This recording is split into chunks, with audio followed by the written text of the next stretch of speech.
ప్రపంచంలోనే ఎవరికీ దొరకని అదృష్టం ఒక్క భారతమ్మకి మాత్రమే దొరికింది. భారతమ్మ ఎవరో కాదు, వైఎస్ భారతి.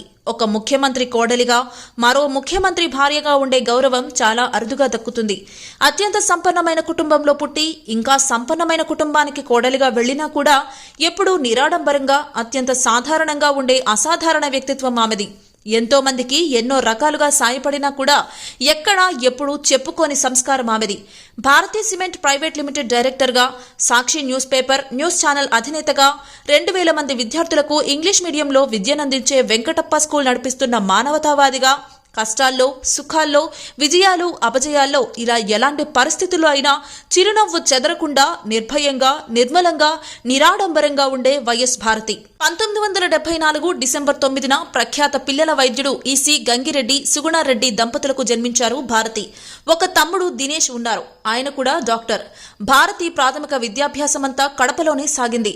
ఆ తర్వాత బెంగళూరులో ఉన్న బిషప్ కాటన్ గర్ల్స్ హై స్కూల్లో తన విద్యను కొనసాగించిన భారతి అనంతపురంలో శ్రీకృష్ణదేవరాయ యూనివర్సిటీ నుంచి వ్యాపార రంగంలో ఉన్న ఆసక్తితో ఎంబీఏ పూర్తి చేశారు. చదువు పూర్తయ్యాక 1996 ఆగస్టు 28న జగన్మోహన్ రెడ్డితో భారతి వివాహం అంగరంగ వైభవంగా జరిగింది. ఇక ఈ దంపతులకు 2 కుమార్తెలు హర్ష, వర్షలు జన్మించారు. జగన్మోహన్ రెడ్డితో భారతి వివాహ ప్రతిపాదన వైఎస్ రాజశేఖర్ రెడ్డి నుంచే వెళ్లింది. ఎందుకంటే వాళ్లంతా సొంత బంధువులు. భారతి తల్లి సుగుణ వైఎస్ఆర్కి సొంత చెల్లెలవుతుంది. చెల్లెలు కూతురైన భారతినే తన కొడుక్కి ఇచ్చి చేయాలనే నిర్ణయం తీసుకున్నారు రాజశేఖర్ రెడ్డి. దాంతో వారి మధ్య బంధుత్వం కూడా ఇంకా బలపడుతుందని బలంగా నమ్మారు రాజశేఖర్ రెడ్డి. ఇరు కుటుంబాల అంగీకారంతోనే జగన్మోహన్ రెడ్డి, భారతీలు పెరిగి పెద్దయ్యాక వారికి వివాహం చేయడం జరిగింది. ఇక జగన్మోహన్ రెడ్డి, భారతి దంపతుల పిల్లలు హర్ష, వర్ష ఇద్దరికి చిన్నప్పటి నుంచి మంచి విద్యాబుద్ధులు నేర్పించి నేడు విదేశాల్లో ప్రఖ్యాత యూనివర్సిటీలో అత్యుత్తమ ఉత్తీర్ణత సాధించేలా చేయడంలో కీలక పాత్ర పోషించారు భారతి. ఇక భారతీ సిమెంట్ సంస్థ ద్వారా పర్యావరణానికి నష్టం కలుగుతుందని భావించి ఆ పరిశ్రమ వల్ల ఎంతైతే పర్యావరణానికి నష్టం జరుగుతుందో అంతకు చాలా ఎక్కువ రెట్లు చెట్లు నాటించి ఒకవైపు పరిశ్రమ ద్వారా ఎంతో మందికి ఉపాధి కల్పిస్తూ చెట్లు నాటడం ద్వారా పర్యావరణాన్ని పరిరక్షించే బాధ్యత కూడా తీసుకున్నారు భారతి. భారతీ సిమెంట్ ఆధ్వర్యంలో 1,00,000కు పైగా మొక్కలు నాటించేలా చేశారు భారతి. పిల్లలు ఎలాంటి విషయం గురించి మాట్లాడినా ఎంతో శ్రద్ధగా వింటారు భారతి. వీరి పెద్దమ్మాయి హర్షకి ప్రపంచ ప్రఖ్యాత లండన్ స్కూల్ ఆఫ్ ఎకనామిక్స్ లో అడ్మిషన్ లభించింది. అక్కడ చదువు పూర్తవగానే ప్రముఖ అంతర్జాతీయ సంస్థలు ఫైనాన్స్ కన్సల్టేషన్ గా ఉద్యోగం లభించింది. అయితే మరింత ఉన్నత చదువుల కోసం ప్రపంచంలోనే టాప్ 5లో బిజినెస్ స్కూల్స్ లో ఒకటిగా నిలిచిన ఫ్రాన్స్ రాజధాని పారిస్ లో ఉన్న ఇన్సైడ్ బిజినెస్ స్కూల్ నుంచి అత్యుత్తమ మార్కులతో ఎంబీఏ పూర్తి చేసింది హర్ష.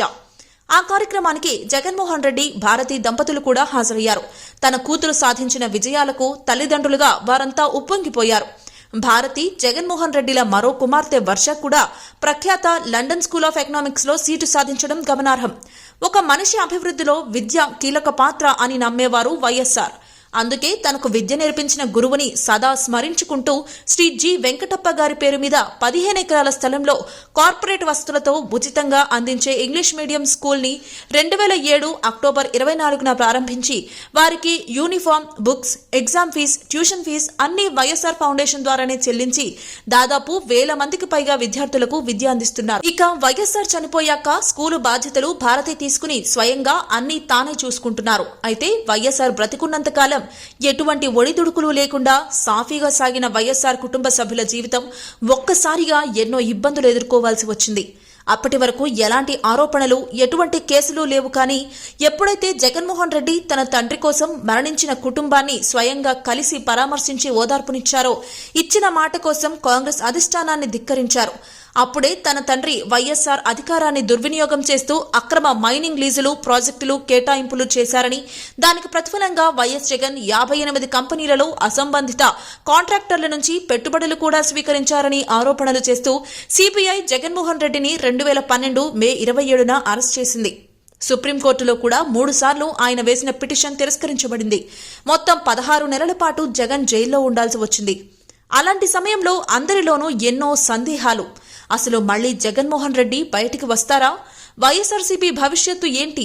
ఇలా ఎన్నో ప్రశ్నలు. అలాంటి పరిస్థితుల్లో తన సమర్థతతో ఒకవైపు ఇంటి బాధ్యతలు, మరోవైపు Bharathi cement, Sakshi news paper, news channel, Venkatappa school బాధ్యతలు నిర్వహిస్తూనే తమ కుటుంబాన్ని నమ్ముకున్న వారి కోసం జగన్ సోదరి షర్మిల చేసిన పాదయాత్రకు తోడ్పాటు అందిస్తూ అత్త విజయలక్ష్మికి ఆలంబనగా నిలిచారు వైఎస్ భారతి. అయితే జగన్మోహన్ రెడ్డి అరెస్టుతో ఆ తర్వాత కాంగ్రెస్ పార్టీ మీద, తెలుగుదేశం పార్టీ మీద ప్రశ్నల వర్షం కురిపిస్తూ పోరాటం సాగించారు వైఎస్ భారతి. జగన్ తప్పకుండా జైలు నుంచి బయటకు వస్తారు, వైసీపీ విజయం సాధిస్తుందని గట్టిగా నమ్మారు భారతి. భారతి చెప్పినట్టుగానే జగన్ 2013 సెప్టెంబర్ 23న జైలు నుంచి విడుదలయ్యారు. 2014 ఎన్నికల్లో వైసీపీ ఖచ్చితంగా గెలిచి తీరుతుందని జగన్మోహన్ రెడ్డి కష్టాన్ని చూసి అందరూ భావించారు. ఆ ఎన్నికల్లో తెలుగుదేశం పార్టీకి జనసేన, బీజేపీ మద్దతుగా నిలవడంతో 175 స్థానాలకు గాను 67 సీట్లలో మాత్రమే విజయం సాధించి ప్రతిపక్షంలో ఉండాల్సి వచ్చింది. అయితే 2019 ఎన్నికల్లో చరిత్రలో ఎన్నడూ లేని విధంగా ఒంటరిగానే పోటీ చేసిన వైసీపీ 175 స్థానాలకు గాను 151 ఎమ్మెల్యే సీట్లు గెలుచుకోవడం, 25 ఎంపీ స్థానాలకు గాను 22 ఎంపీ స్థానాల్లో గెలుపొందడం ద్వారా వైసీపీ సంచలనం సృష్టించింది. ఈ ప్రయాణంలో జగన్మోహన్ రెడ్డి గారు సహకరించి విజయంలో భాగస్వామి అయ్యారు వైఎస్ భారతి. ఎన్నికల సమయంలో తన భర్తకి, పార్టీకి మద్దతుగా రోడ్ షోలు నిర్వహించి నవరత్నాల గురించి అందరికీ అర్థమయ్యేలా చెప్పి ప్రజలను ఆకట్టుకున్నారు.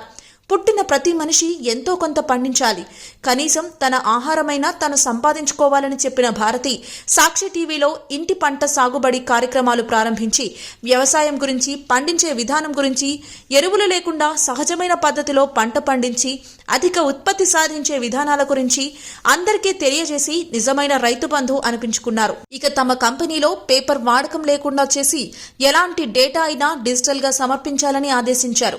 తద్వారా ఎన్నో చెట్లను కాపాడి అందరికీ ఆదర్శంగా నిలిచారు భారతి.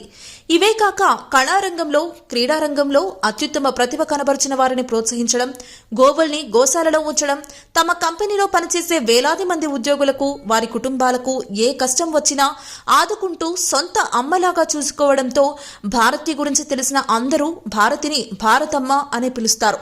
అయితే ఈ మధ్య కొన్ని కేసుల్లో ఆరోపణలు ఎదుర్కొంటున్న భారతి వాటి నుంచి బయటకు వచ్చి మరెన్నో గొప్ప ఆలోచనలతో స్ఫూర్తినివ్వాలని కోరుకుందాం.